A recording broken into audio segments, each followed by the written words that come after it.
Thank you. ஆஹா. ஜனனி, நீங்க பாக்குறதுக்கு ரொம்ப அழகா இருக்கீங்க. நீங்க ஏன் இந்த அழகு போட்டி எல்லாம் சேரக்கூடாது? ஐயோ, இந்த வம்பெல்லாம் எனக்கு எதுக்கு? ஏன் நேஷனல் டிவில என் மானத்தை அப்படி வாங்குறீங்க? உண்மையை சொல்றேன் ஜனனி, நீங்க மட்டும் மிஸ் வேர்ல்ட் மிஸ் இந்தியால போய் சேர்ந்தீங்கன்னு வைங்க, கன்ஃபார்ம் ஃபர்ஸ்ட் பிரைஸ் உங்களுக்கு தான். அப்படியா? உண்மையாவா? Thanks for the compliment. Hello போதும். நான் சும்மா போய் சொன்னேன். அதாவது இந்த பொண்ணுங்க கிட்ட நீ ரொம்ப அழகா இருக்க அப்படின்னு சொன்னா போதும், அவங்க முகத்துல ரியாக்ஷனை பாருங்க. என்ன செய்யறது காலமா ஆம்பளைங்க நீங்களும் பெரிய பெரிய பொய்யா சொல்லிட்டு இருக்கீங்க, பெண்கள் நாங்களும் அதை நம்பிக்கிட்டு இருக்கோம். என்ன கொடுமை சரவணா இது? ஜனனி, இது டூ மச். ஒட்டு மொத்தமா எல்லா ஆம்பளைங்களும் பொய் சொல்லுவாங்கன்னு சொல்லாதீங்க. Don't hurt our little hearts. சரி, இன்றைய தலைப்பு அதுதான். யார் காதலிக்கும் போது அதிகமா பொய் சொல்வது, ஆண்களா பெண்களா? சரி, இந்த போட்டிக்கு ஒரு சிறப்பு நீதிபதி வந்திருக்காரு, அவங்கள பாத்துருவோம். அவங்க தான் லக்ஷ்மி ஜெயகாந்த், முன்னாள் ஆசிரியர், இப்போது மீடியாகாப் 93.8 லைஃப்ல செய்தியாளரா இருக்காங்க. Welcome to the show Lakshmi. Lakshmi, இன்னைக்கு நீங்க ரொம்ப கிளாமரா இருக்கீங்க. உங்க கிளாமருக்கு என்ன ரகசியம்? எனக்கு எதுக்கு ஐஸ் வைக்கிறீங்க சாரா? அங்க வச்சது பத்தாதா? இல்ல, அதிகமா பொய் சொல்றது காதல் இல்ல, ஆனா இந்த விஷயத்துல ஆண்கள் தான் சொல்லிட்டாங்க அவங்க. லக்ஷ்மி கிளாமரா இருக்கிறது பொய்ங்கறீங்க நீங்க. இல்ல நீங்க பாத்துக்கங்க, நீங்க சொல்றதுதான் அவங்க பொய்ன்றாங்க. சரி ஜனனி, உங்க பெண் கூட்டங்க கூப்பிடுங்க அவங்கள. கூப்பிட்டுருவோம். இவங்க பொதுவா கலகலப்பா இருப்பாங்க, ஆனா நீங்க சொன்னதை கேட்டு கடுக்கடுப்பா இருக்காங்க. பாடகி நடிகை கவிதா. கவிதா, நான் பாக்குறதுக்கு தான் சாது, கோவம் வந்துச்சு புலி மாதிரி மாறிடுவேன். சரி, ஒரு ஸ்டெப் இறங்கி கீழே வாங்க உங்க வீட்டுக்கு. சொல்லுங்க. என்னது சொல்றது? போய் உட்காருங்க, போங்க. Thank you. என்னது இது வந்தோட என்ன பேசுறாங்க, என்ன சொல்றாங்க? சரி, அடுத்து நம் அழகி இந்திரா. ஓ, what a beautiful girl. Miss Vasantha, வாங்க with the catwalk. பெண்களை பத்தி என்னமோ சொன்னீங்க போல இருக்க.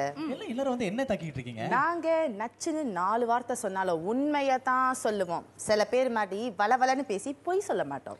பேரை கேட்டு கொடுங்க இந்திரா. ஓகே, அடுத்தது யாரு? இறுதி பெண் ஸ்பீக்கர், லாயர். கோர்ட்ல சண்டை போட்டு அழுத்து போய் இங்க மோத வந்திருக்காங்க பாடகி சங்கீதா. வணக்கம் யுவர் ஆனர். வணக்கம். நான் நிறைய பேச மாட்டேன், ஆனா ஒண்ணு சொல்றேன், வாய்மையை வெல்லும் என்றும் வெல்லும். அதே சிரிச்சுக்கிட்டு சொல்றாங்க பாருங்க. நச்சுன்னு சொல்லிட்டாங்களா இல்லையா? சரி, உங்க கூட்டத்தை கூப்பிடுங்க சாரா. அதாவது உங்க கூட்டத்தை பார்க்கும்போது பயங்கர ஜுஜுபியா இருக்கு. அதாவது ஜனனி, ஆண்கள் பொய் சொல்லுவோம், ஒத்துக்கிறேன். ஆனா இந்த ஓவரா ரீல் விடுறதெல்லாம் பொண்ணுங்க தானு அடிச்சு சொல்ல வராங்க. என்னுடைய ஆண் படை முதல் ஸ்பீக்கர், முதல் போட்டியாளர், பெண்களை பத்தி புட்டு வைக்கிற சமீபத்தில் திருமணமான பிருத்திவிராஜ். சமீபத்தில் திருமணம் எக்ஸ்பீரியன்ஸ் பேசுது. வணக்கம். ஏன் நான் திருமணம் பண்ணது உங்களுக்கு ரொம்ப கஷ்டமா இருக்கா? இல்ல எனக்கே கஷ்டமா இருக்கு போது. சரிங்க, இன்னைக்கு நான் பேசுறதெல்லாம் உண்மையை தவிர வேற எதுவும் கிடையாது. பெண்கள் இருக்காங்களே, பொய். எஸ், அது நச்சுன்னு சொன்னீங்கப்பா. நம்ம இரண்டாவது போட்டியாளர், இவர் வந்து ரொம்ப சாஃப்ட் பாய், சாதுவான பையன். அதனால பொண்ணுங்க இவர் தலையில மிளகா என்ன, இஞ்சி பூண்டு தக்காளி எல்லாம் பயங்கரமா அரைப்பாங்களாம். அவர் வேற யாரும் இல்ல, வீஸ்தா விக்னேஷ். சட்னியே இருக்குன்னு சொல்லுங்க. அனைவருக்கும் வணக்கம். சரி, அப்புறமா நம்ம சிங்க குட்டிங்களை பாருங்க. என்னது இது, தலையே பாருங்க மிளகா அரைச்ச மாதிரி இருக்கு. சரி, இறுதி போட்டியாளர் நமக்கு நன்கு அறிமுகமான ஷபீர். இவர் வந்து என்ன சொல்ல போறாருன்னா, பொண்ணுங்க இந்த மாதிரி பொண்ணுங்களெல்லாம் பயங்கரமா பார்த்துட்டேன், இன்னைக்கு நான் பேச போறதை கேட்டு எல்லாரும் திருந்த போறாங்கன்னு ஷபீர் சொல்ல வர. Shabir, come on. கேக்குதா? போட்டியாக இருந்தாலும் சரி, போர்க்களமாக இருந்தாலும் சரி, ஆண்களுக்கு தான் வெற்றி. அதை இன்னைக்கு நம்ம நிரூபிக்க போறோம். அதுக்காகவே மீசையை வச்சுக்கிட்டு வந்துட்டார் ஷபீர். Come on. இன்னைக்கு எங்க பக்கம் பயங்கர ஸ்ட்ராங்கா இருக்கு, எல்லாம் எக்ஸ்பீரியன்ஸ்டு. எங்க படை தான் ரொம்ப ஸ்ட்ராங்கா இருக்கு. முதல் பேச்சாளர் பாத்துருமா? பாருங்க, யார் அவங்க முதல் பேச்சாளர்? கவிதா. பெரிய கைத்தறி கொடுங்க. இந்த ஆண்கள்லாம் சொல்றாங்க இல்லையா, இந்த வீட்டுக்கு அவங்க கேர்ள் ஃப்ரெண்டை பார்க்கறதுக்கு முன்னாடி அவங்க என்ன பண்ணுவாங்க, கேர்ள் ஃப்ரெண்ட் ஃபோன் அடிச்சுட்டு, எங்க டார்லிங் இருக்கீங்க, நான் வந்து தூங்கிக்கிட்டு இருக்கேன், திருப்பி அடி நாளைக்கு காலையில் அப்படின்னு சொல்லிட்டு ஃபோனை வச்சுட்டு பின்னால் வந்து கிளம்பிங் பண்ணிக்கிட்டு இருப்பாங்க. ஆண்கள் இதுக்கு வெரி வெரி குட் எக்ஸாம்பிள். அது மட்டுமா, கல்யாணத்துக்கு அப்புறம் சீக்கிரம் நிறுத்துறேன்னு சொல்லுவாங்க, ஆனால் அதை கண்டினியூ பண்ணுவாங்க. 1 stick ப்ளீஸ் அப்படிம்பாங்க. அதுக்கப்புறம் தண்ணியை நிறுத்துறேன்னு சொல்லுவாங்க, தண்ணியை நிறுத்தவே மாட்டாங்க. நமக்கு முடி கொட்டினது தான் மிச்சம். அதாவது ஆண்கள் வந்து கிரியேட்டிவா போய் சொல்றாங்கன்னு சொல்லிட்டாங்க கவிதா. ஆஹா, என்னய்யா இது கவிதா இப்படி பயங்கரமா பேசிட்டாங்க. நம்ம பக்கம் எப்படி யாரு ஷபீர் வந்து கலக்குங்கய்யா கலக்குங்கய்யா. அதாவது பொதுவாக நீங்கள் எடுத்துக்கிட்டிங்கன்னா ஆண்களுக்கு வந்து இன்னும் நிறைய சுதந்திரம் இருக்குது வீட்டில் பெண்களை விட இப்போதைக்கு. ஸோ நாம் வந்து வெளியே போகும்போது நம்மளுடைய தகப்பனார்கிட்ட தாயார்கிட்ட சொல்லிடுவோம், இந்த மாதிரி நம்ம வந்து நான் கேர்ள் ஃப்ரெண்டோட வெளியே போயிட்டு வரேன்னு சொல்லிடுவோம். ஆனால் அவங்க இருக்காங்களே வெளியே போகும்போது அம்மா நான் வனிதா கூட வெளியே போயிட்டு வரேன், அம்மா நான் கவிதா கூட வெளியே போயிட்டு வரேன் அப்படின்னு சொல்லி வெளியே போவாங்க. ஆனால் வெளியே வர்றது நம்மளை பார்க்கறதுக்கு. ஸோ அவங்க எங்கே போய் வந்து இந்த ரிலேஷன்ஷிப்பில் தான் ஆரம்பிக்குது, வெளியே தான் ஆரம்பிக்குது. ஆனால் அவங்க போய் வந்து வீட்லயே ஆரம்பிக்குது. ஸோ வீட்லயே போய் சொல்றவங்க நம்ம கிட்ட போய் சொல்ல மாட்டாங்க. எனக்கு என்ன ஆதாரம்? What a beautiful point. அதாவது தொட்டில் பழக்கம் சுடுகாடு வரைன்னு சொல்ல வராரு ஷபீர். ஃபேண்டாஸ்டிக் யா. எவ்வளவு ஸ்ட்ராங்கா இருக்கு எங்க பக்கம் பாத்தீங்களா? இந்த பக்கம் பாருங்க தலைய ஆட்டிக்கறாங்க இந்திரா எப்படி? இரண்டாவது பேச்சாளர் இந்திரா, பெரிய கைத்தறி கொடுங்க. சரி, ஆண்கள்லாம் வந்து வீட்டில் வந்து நான் கேர்ள் ஃப்ரெண்டை பார்க்க போகிறேன், கிளப்பிங் போகிறேன்னு சொன்னேன், அம்மா அப்பா எல்லாம் சரின்னு சொல்லிட்டு ஆராத்தி எடுத்து அனுப்பி வச்சிருவாங்களா? எந்த காலத்தில் இருக்காங்க அவங்கெல்லாம்? நீங்களாம் உங்கள் அப்பா அம்மா கிட்ட வந்து ரொம்ப தைரியமாக சொல்லிட்டு வந்தால் நாங்கள் கொடுத்தா எங்கள் அப்பா அம்மா கிட்ட தைரியமாக சொல்லிட்டு வருவோம். சரி பரவாயில்ல, நான் வந்து என்னோட வாக்குவாதத்துக்கு வரேன்.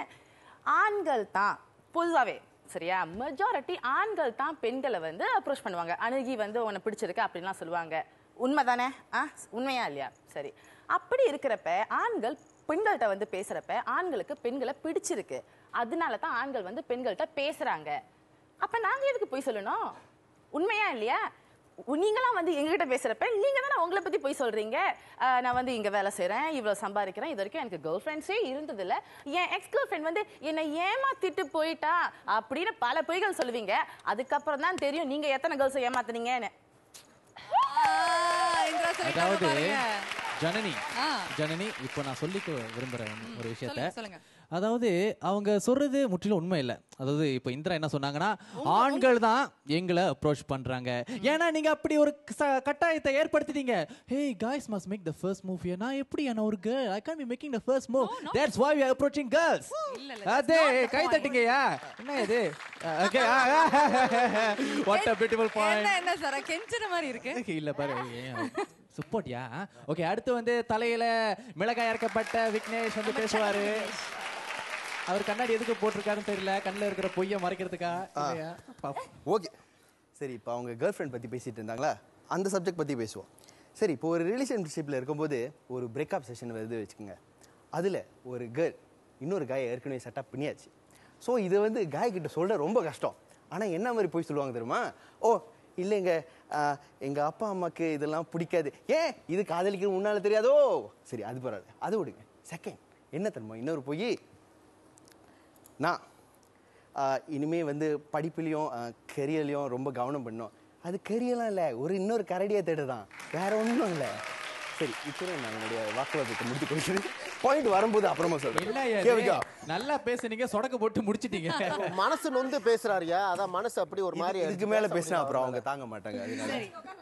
பெண் குழுவிலிருந்து கவிதாவும் இந்திராவும் பேசிட்டாங்க, ஆண் குழுவிலிருந்து ஷபீரும் விக்னேஷும் பேசிட்டாங்க.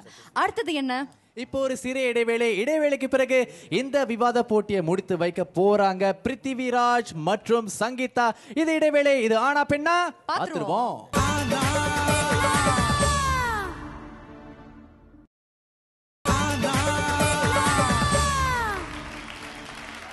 இடைவேளைக்கு பிறகு மீண்டும் சந்திக்கின்றோம். இது ஆனா பெண்ணா.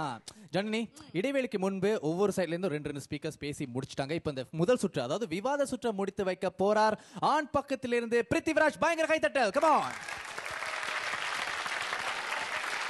அதாவதுங்க, இதை வந்து நான் பேசி தான் தெரியணும்னு இல்லை, நேரம் உங்களுக்கு தான் தெரிஞ்சிருக்கோம் யார் ரொம்ப அழகாக போய் ஜோடிக்கிறாங்க அப்படின்னு. என்னன்னு கேட்டிங்கன்னா, படிக்கிற காலத்தில் வந்து இங்கேருந்து குரூப் ஸ்டடீஸு அது இதுன்னு சொல்லுவாங்க. ஏன்னு கேட்டால் நாங்கள் வந்து அதுக்கு போனோம் இதுக்கு போனோம் அப்படிங்குவாங்க. ஸ்கூல்லேயே உட்காந்து படிக்கிறேன்னு சொல்லுவாங்க. அப்புறம் பார்த்து ஃபோன் அடிச்சிங்கன்னா பின்னாடி வந்து சத்தமாக இருக்கும், பாபக்கியெல்லாம் கேட்கும். கேட்டால் சிலையில் இருப்பாங்க. ஆனால் வெளியில் கேட்டால் இல்லைம்மா நான் படிச்சுட்டு இருக்கேம்மா, இல்லை இங்கே வந்து என் ஃப்ரெண்டு வந்து வீட்டிலேருந்து சமைச்சு கொண்டு வந்தாங்க, அதனால் நாங்கள் சூடு காட்டிக்கிட்டு இருக்கோம் அப்படின்லாம் வரோம்.